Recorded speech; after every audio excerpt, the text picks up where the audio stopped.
That is an interesting question. The biggest difference is that old Phyrexia was way more hardcore. We're talking tortures upon tortures, breeding entire races into being just to have fun wiping them out, for science, being insanely skilled infiltrators and overpowered invaders at the same time. In the center of it all was a being so phenomenally godlike that his very presence was able to snuff out life, and his domineering will was great enough that old walkers cowered in fear. The drawback is, of course, that old Phyrexia was insanely rigid in its monocolored identity. There was no freedom, no innovation, no growth, no grand sense of civilization. All things existed for Yawgmoth's will, to be used by and for him. Independence and expression were stamped out like a disease, and you existed for the sole purpose of doing exactly what you were told, with any intelligence or creativity you had existing exclusively as an extension of your job and nothing more.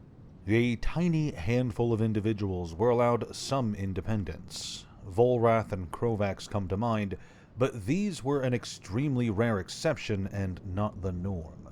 When other colors came into the mix, they existed as an accessory to black, not as a true dual-color expression that you'd see in other factions. Volrath's blue and green colors aren't there to show that he's some kind of innovative, evolutionary biomancer. No. They are there to showcase that biology and innovation are tools for his core black identity to use as weapons of Phyrexia, nothing more. It is the ultimate perversion of the color pie, in a sense. An idea of what happens when one color dominates the others.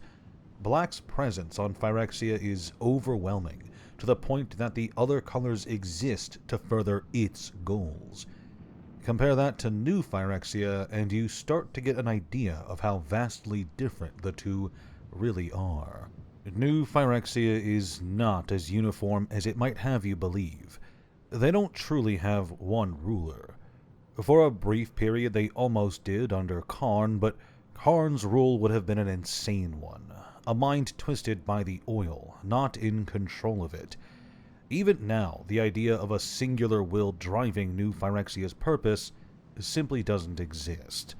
Sure, Elish Norn is in charge, but that's mostly because she's simply the strongest of the Praetors and she's able to throw her weight around. She's not in control, not in the sense that Yawgmoth was. The other Praetors still have independence, still have power and purpose beyond what she designs. And that's the core of it, really. New Phyrexia makes use of all 5 colors, fairly evenly, rather than being primarily dominated by one. This certainly has advantages. Independence, freedom, growth, and innovation are now all possible under New Phyrexia. While the singular purpose of the machine orthodoxy drives them all, the Praetors and the factions they rule over all greatly influence the way New Phyrexia works. White is still the strongest, and it unites them all, but it does not snuff out the other colors and bend them entirely to its will, like black did with old Phyrexia. Is New Phyrexia weaker, as strong or more powerful than the old? That remains to be seen. Yawgmoth was an immensely powerful being, and his actions had far-reaching, devastating effects. The Praetors of New Phyrexia are now worming their way across the plains, sowing chaos and taking steps in some yet unknown grand plan. We don't have a direct comparison between the two. If they encountered one another, I believe it's easy to say that Yawgmoth would bend the Praetors to his will, but who knows? Maybe they'd find a way to maintain their independence. It's an interesting thought to contemplate. Hey, thanks for watching this video. If you enjoyed, please consider liking it, sharing it with a friend, and subscribing to the channel.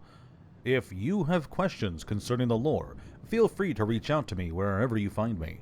If the answer ends up being interesting enough, I'll make a little Q&A like this video here. Thanks again, and have a great day.